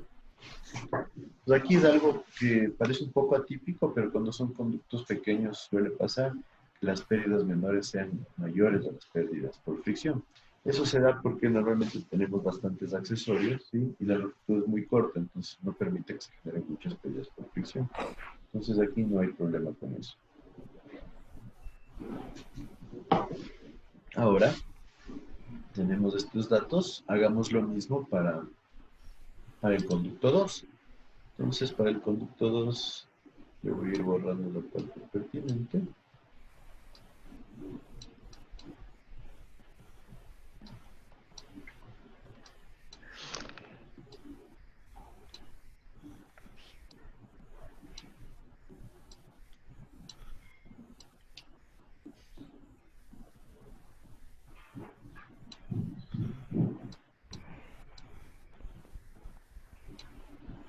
Entonces, para el conducto 2, ¿qué vamos a tener? Nuestro diámetro cambia, ¿no es cierto? Para sacar la rugosidad relativa, el diámetro es de 75 milímetros. ¿Cuánto me da esto? 0.0 0.133. 132, perfecto. Vamos al diagrama de Moody, antes teníamos 0.001, entonces va a dar un poquito más arriba. A ver, por ser el primer ejercicio vamos a ver todos el diagrama. Aquí tengo el diagrama de Moody, ¿cierto?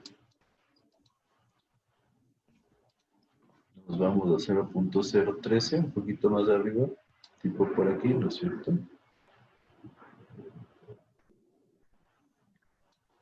¿Cuánto le darían ese valor? 0.021 o 22. 0.21 o 22, ¿qué creen? 22. 22.5. 0.22. 22.5 me dice. ¿Sí o no?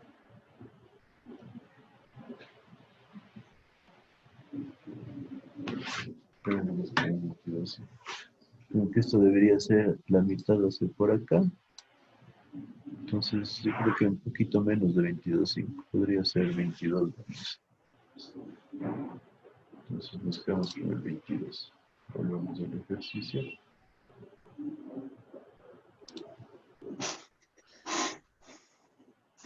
Solo quedamos con 22 porque no llega a crear 22. Entonces tendría 0.022 F por la longitud, sube a 60 metros, ¿no es cierto? Sobre el diámetro, que sería 0.075, que son 7.5 centímetros.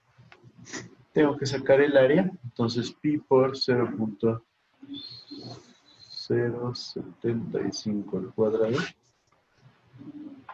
sobre 4, ¿cuánto nos da? 0.0044 metros cuadrados.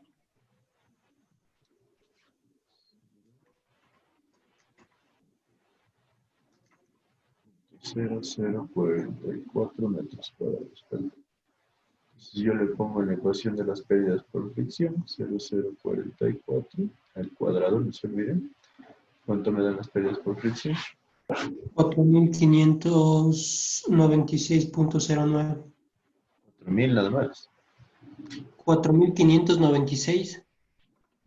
No, es Están bajitos. 45.916. 45.000, eso suena mejor. 916. 900, a ver, 4.596. Sí. Parece que está muy bajito. Yo creo que debe estar al orden de los 40 y pico. Revisen. 45.960,93. 160. 93. Entonces revise el que me dijo 4.000, porque sí debe estar al orden de los 40 y pico. Perfecto. Yo me equivoqué. Entonces, las pérdidas menores, 2.2 por el caudal al cuadrado sobre el área 0.0044 al cuadrado por 19.62. ¿Me da cuenta?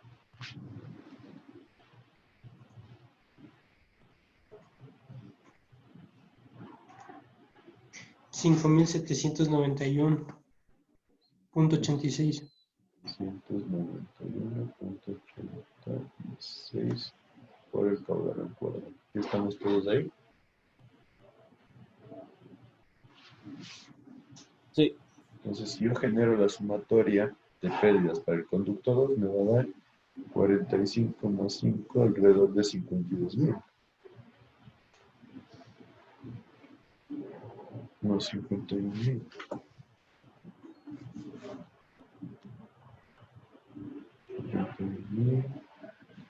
600. 52,8. ¿Cómo cuánto? ¿No sería 751.752? ¿Cuánto? No te escuché. 51.752. 752. Sí, 752,79. Como 76. O 79. 79, sí. Por el caudal al cuadrado. Perfecto. Entonces, yo puedo sacar una vez la sumatoria de pérdidas por fricción, las pérdidas menores, totales, me da igual la cuenta.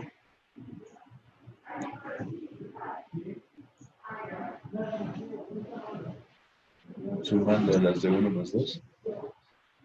No acuerdo.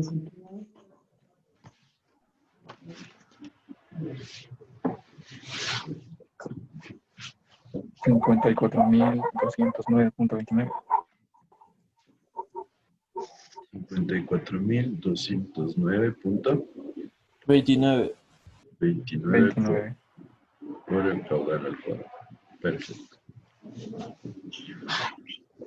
Entonces, ahí estaría respondida la parte A, en donde tenemos esta como la ecuación del sistema hidráulico. ¿Sí está claro para todos esto? Inge. Necesitan un tiempo para copiar y ya estamos todos listos. Tiempo para copiar.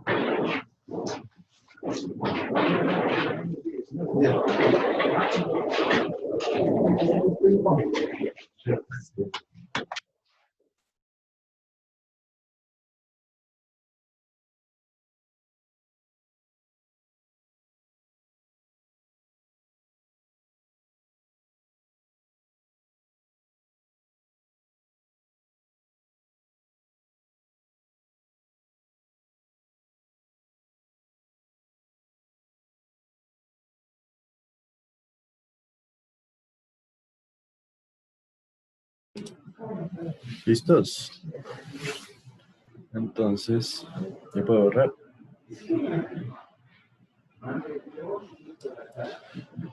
Vamos a la sección 1, entonces. La parte B nos dice si tengo una velocidad de 1 metro por segundo y una eficiencia del 60%, ¿cuál será la potencia de la bomba? ¿Qué deberíamos hacer ahí? ¿Por dónde empezamos? Encontrar la altura de la bomba. Necesitamos la altura de la bomba. Entonces necesitamos la ecuación de... Sumar el delta Z más las pérdidas. Y esa es la altura de la bomba. Y multiplicarle por el peso específico y eso dividiendo. La altura de bombeo va a ser delta Z más CQ cuadrado. Entonces la altura de bombeo va a ser igual. ¿Cuánto es delta Z? 40 metros más CQ cuadrado. ¿Cuál CQ cuadrado deberíamos utilizar aquí? El del primer tramo. ¿El primer tramo? El de acá, que era 2.500. Los totales sería. ¿Por qué los totales? Porque tiene que subir más arriba del reservorio en B. Exacto, tiene que llegar más arriba del reservorio B. No se olviden, la línea de energía empieza aquí, baja. Toditas las pérdidas. Exacto, baja, sube y vuelve a bajar. Entonces, miren, tengo C2Q cuadrado y C1Q cuadrado. Entonces hay que sumarle las dos. ¿Sí? Vale la pena que siempre, mi recomendación, siempre hagan la línea de energía primerito y después simplemente saquen la suma en función de la geometría. Entonces aquí tendríamos CQ cuadrado. ¿Cuánto era el C total? 54.000.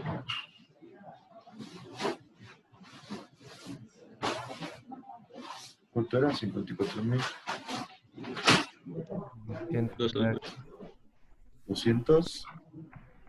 9,29. 9,29 por el caudal al cuadrado. Entonces, vale la pena anotar la ecuación de potencia porque nos está pidiendo determinar potencia. Nuevamente, 9.8 por la altura de bombeo por el caudal sobre la eficiencia. Entonces tengo el caudal tanto para determinar la altura de bombeo como para determinar la potencia. ¿Y a dónde saco el caudal? Con la velocidad. Con la velocidad, perfecto. Entonces, ¿qué haría ahí? Caudal es igual a velocidad por área. Caudal es igual a velocidad por área, perfecto. Pero, ¿qué área tengo que ocupar ahí si son dos diferentes áreas? A ver qué me dicen ustedes. ¿Qué velocidad ocupo? El dato, ¿no es ¿El cierto? tramo 1? Metro por segundo. Por el área. ¿Por qué la del tramo 1? Porque ¿Quién dice dijo la del tramo 1? de 1. Yo dije. De 1 es más. Ya. Entonces me dicen... No escuché bien qué me dijeron.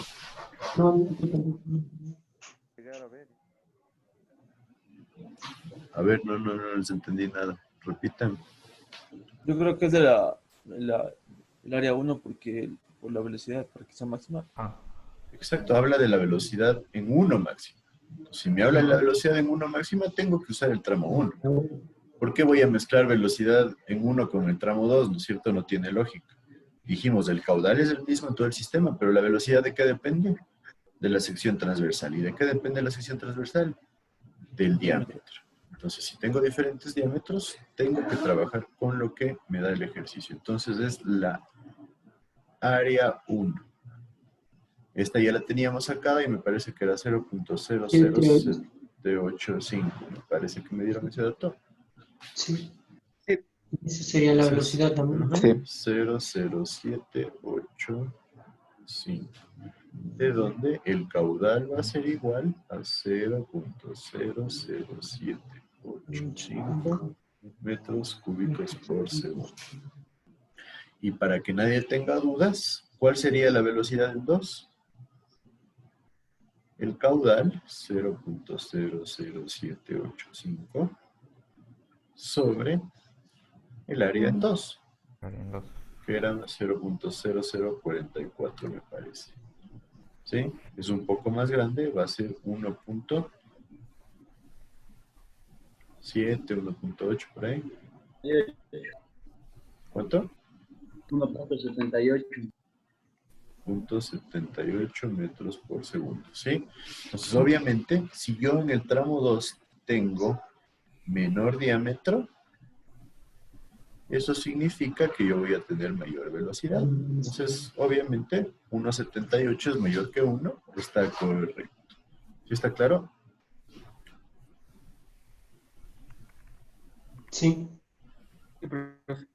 Entonces, tengo potencia que va a ser igual a 9.81 por la altura de bombeo, ¿cierto? Me olvidaba. Va a ser igual a 40 más 54.209.29 por 0.00785 al cuadrado. Entonces, aquí pongo el resultado. ¿Cuánto sería igual a la altura de bombeo? 43.34. 43.34 metros. ¿Qué piensan de esa respuesta? ¿Les parece coherente, más o menos? Sí está bien porque es mayor que el nivel del agua. Sí, sí está bien. Sí está bien. Sí, obviamente tiene que ser mayor que la delta Z. Estaríamos hablando 3 metros 34 centímetros de pérdidas. Tal vez es un 8% más o menos de los 40 metros que tenemos que vencer. Parece razonable. Yo creo que valores de pérdidas de alrededor del 10% podrían ser razonables. Pero si, por ejemplo, les llega a dar una altura de bombeo de 78 metros, ¿qué pensarían? Demasiado, ¿no es cierto? Demasiado, porque imagínense lo que es tener que llevar el agua 78 metros para vencer 40. Entonces las pérdidas están muy altas. ¿Qué habría que hacer si es que les diera ese resultado? Volver a hacer el ejercicio. Ya de... Verificar con otro método. ¿Cuál sería? Los diámetros Aumentar los diámetros. para reducir las pérdidas por fricción. Perfecto, ¿no es cierto? Eso significaría que los diámetros están muy pequeñitos y generan mucha pérdida. Entonces, la recomendación que tendrían que hacer ustedes es incrementemos el diámetro para evitar que se genere demasiadas pérdidas. Ese tipo de análisis son vitales en esta materia porque en el 95% de los casos, más bien dicho, en el 100% de los casos, ustedes tienen que generar comentarios acerca de los ejercicios y recomendaciones. Y más de una vez he puesto en exámenes, por ejemplo, datos que les van a dar cosas incoherentes, como les acabo de decir. Entonces, ahí, ¿cuál debería ser el resultado? Pues necesito cambiar el diámetro porque las pérdidas son muchas y generan el cambio de diámetro. Entonces, tengan eso en cuenta porque esa es la idea del análisis. Nosotros estamos aquí para proveer soluciones y si es que algún error se dan cuenta en el ejercicio, si es que algún dato creen que está mal, la idea es que ustedes lo analicen y comenten. Entonces, siempre en los exámenes que yo voy a tomar, tiene una nota los comentarios. Pues un comentario así, puntual y bien desarrollado. Si es que nos da muchas pérdidas, las pérdidas son demasiado, la recomendación es aumentar el diámetro para disminuir las pérdidas. Entonces, créanme que eso va a tener un montón de validez. Entonces tendría potencias igual a 981 por los 43.34 por el caudal que era 0.00785 sobre la eficiencia que era el 60%. ¿Cuánto nos da esto?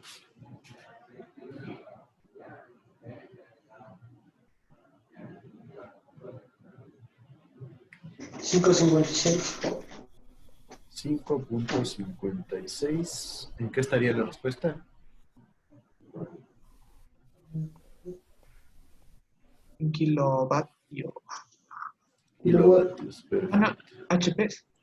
No, kilovatios. Ojo. No, es kilovatio. ¿De dónde nos vamos a sacar unidades para tener HP aquí?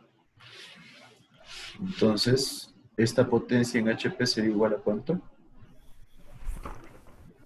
¿Recuerdan la conversión?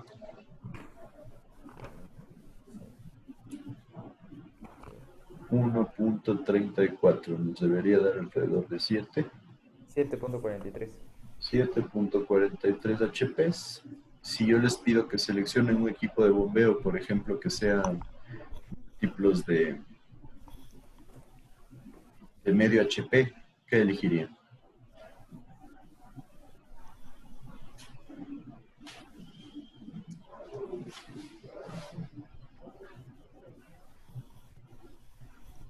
De HP tuvieran que ser 15.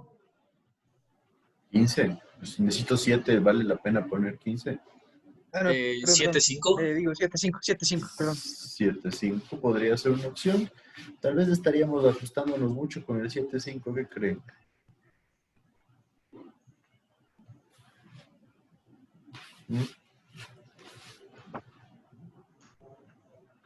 Tal vez podríamos ver qué pasa con 8, ¿no? Con 8 tendríamos chance de un poco de juego, especialmente por decir si se empieza a producir una mayor fricción. Ustedes saben que los coeficientes de fricción son variables, ¿no es cierto? A lo largo del uso y del tiempo. ¿Por qué? Porque pueden producirse impregnaciones de partículas en las paredes del conducto. Entonces, podríamos jugarnos tal vez con una bomba de 8 chips. ¿Está claro? Buenas. Sí, profe. ¿Necesitan tiempo para copiar? Sí, por favor.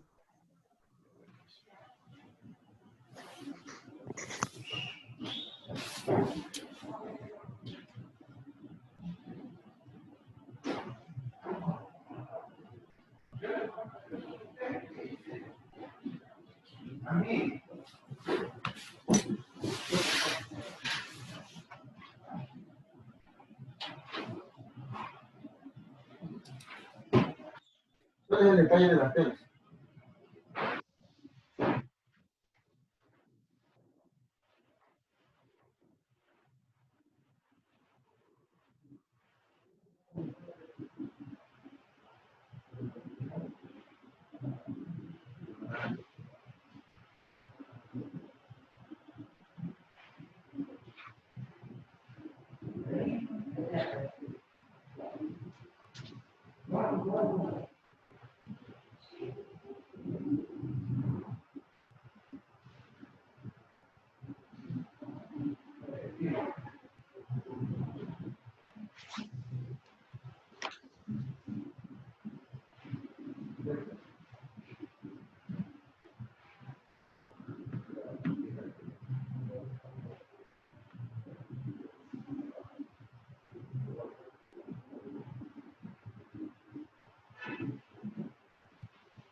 ¿Listos?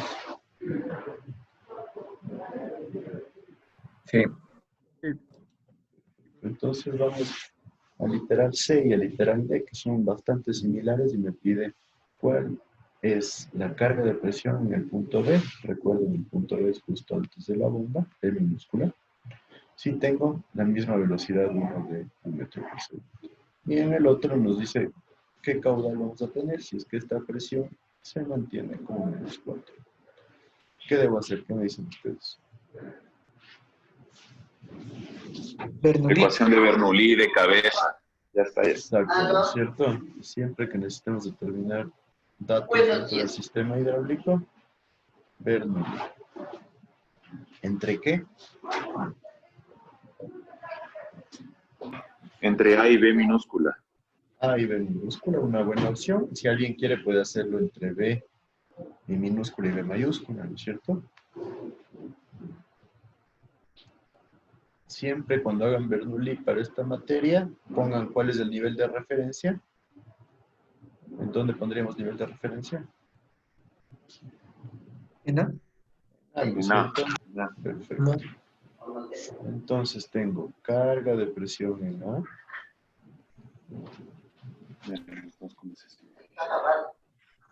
Más ZA. Más carga de velocidad en A. Va a ser igual, vamos a ponerle acá abajo, carga de presión en B, que es lo que buscamos, más Z de B, más carga de velocidad en B, y más las pérdidas, ¿no es cierto? Más las pérdidas, solo del tramo 1. Perfecto, solo del tramo 1, ¿no es cierto? ¿Sí? No me pondrán de todo, porque créanme que pasa un montón que ponen de todo. Entonces, tengo carga de presión en A.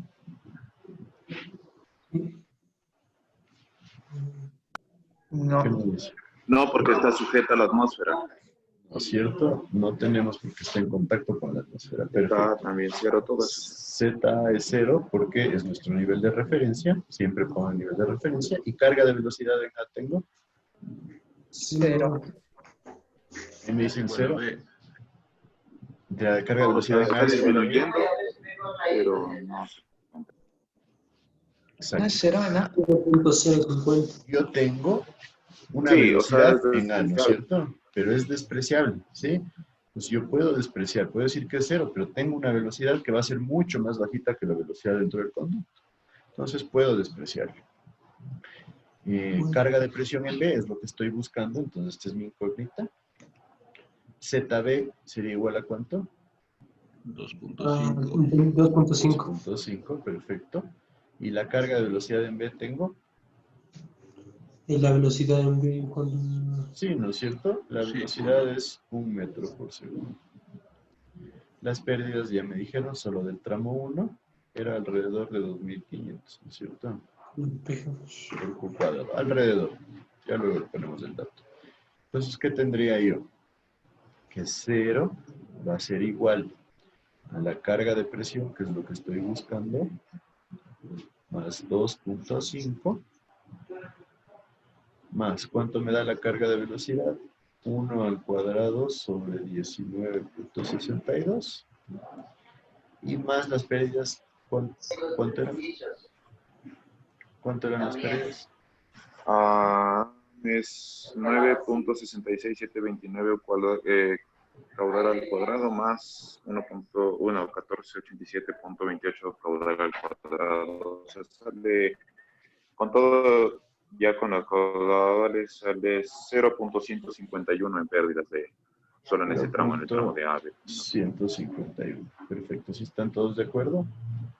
Ajá. Simplemente había que reemplazar, ¿no es cierto? El caudal, que va a ser velocidad sobre él. Listo, entonces tengo que, no ponemos como que 0, sino que P sobre gamma, la carga de presión en B va a ser igual a menos 2.5. ¿Cuánto me da la carga de velocidad? 0. No, 0.050. 0.50. Ya. Sí. Y menos 0.151. Me da esto menos 2.7. 701 sería, ¿no? Menos 270. Ajá. Sí, está bien. Perfecto. Entonces, miren, yo tengo una carga de presión de menos 2.7 en esta sección de acá. ¿Sí? Entonces la línea de energía empieza aquí, baja, ¿sí?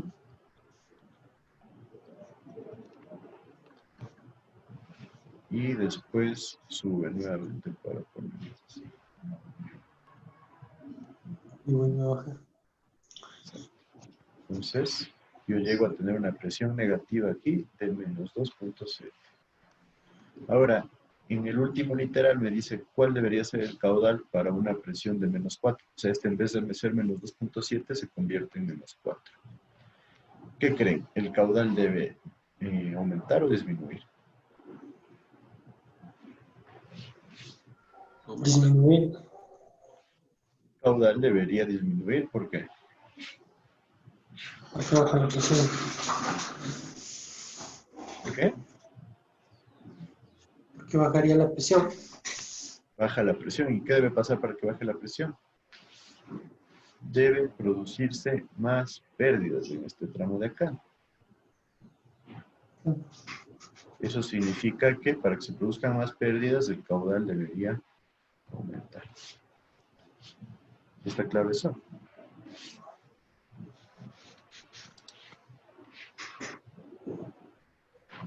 Entonces, para determinar esta última sección, puedo borrar ya esto de acá.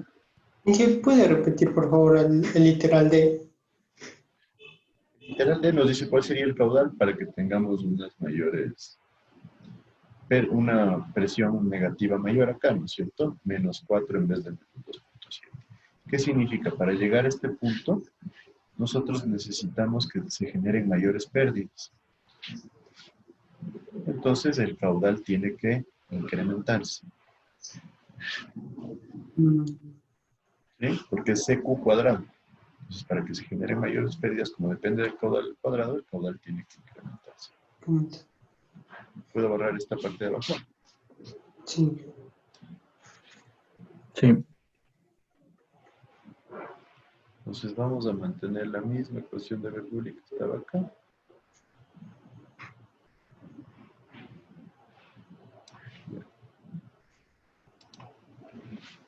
Entonces la parte de arriba sí se mantienen en cero los componentes de A, no se olviden. La carga de presión en B ahora se vuelve un dato y nos dice que es menos 4. ZB se mantiene en el 2.5, no se puede mover la bomba. Y la carga de velocidad se mantiene como estábamos viendo. No. ¿No es cierto? Va a variar la velocidad, entonces vamos a tener caudal al cuadrado sobre área al cuadrado por 2 veces la gravedad. Y las pérdidas quedan también en función del caudal. Estábamos hablando de pérdidas en el tramo 1, ¿no es cierto? Era alrededor de 2.500, ¿no es cierto? Eso ya lo afinan ustedes. Por el caudal al cuadrado. Entonces voy a tener que 0 es igual a menos 4 más 2.5 más el caudal al cuadrado sobre el área. Esta área era 0.00785 al cuadrado por 19.62 y más las pérdidas que era, ahí sí, ¿cuánto eran? 2.400.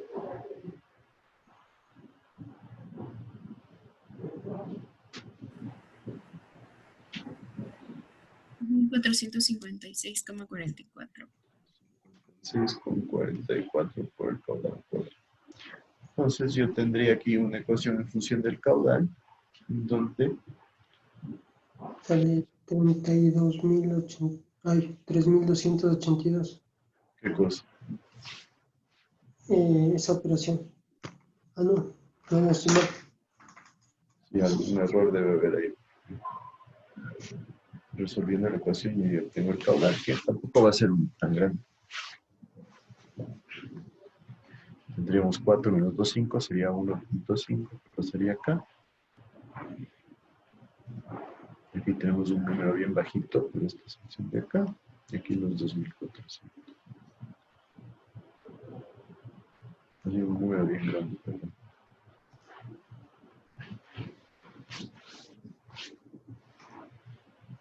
Nos va a dar 0.0 algo, 0.0 algo.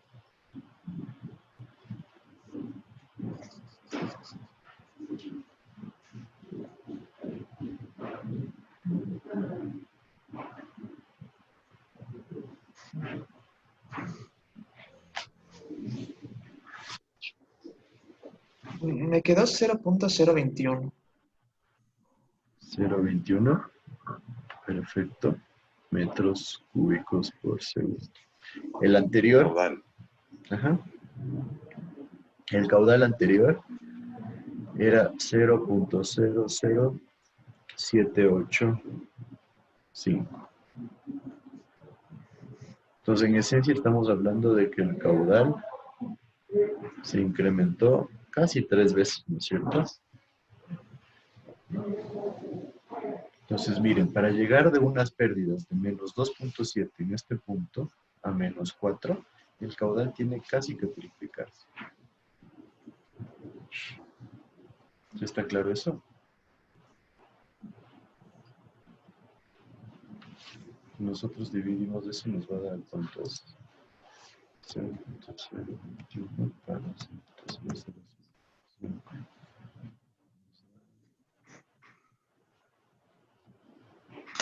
2.67. Entonces, casi 2.7 veces. ¿Sí está claro eso? Entonces, miren cuánto tiene que incrementar el caudal para que esta presión se vuelva mucho más.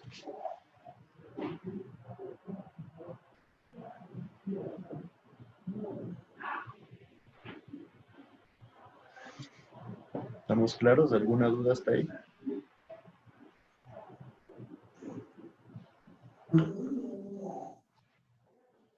¿Nadie? Perfecto. Si no hay dudas, este en esencia es el tipo más simple de ejercicio que vamos a tener. Ya luego se va complicando con bombas en paralelo, bombas en serie o algo así.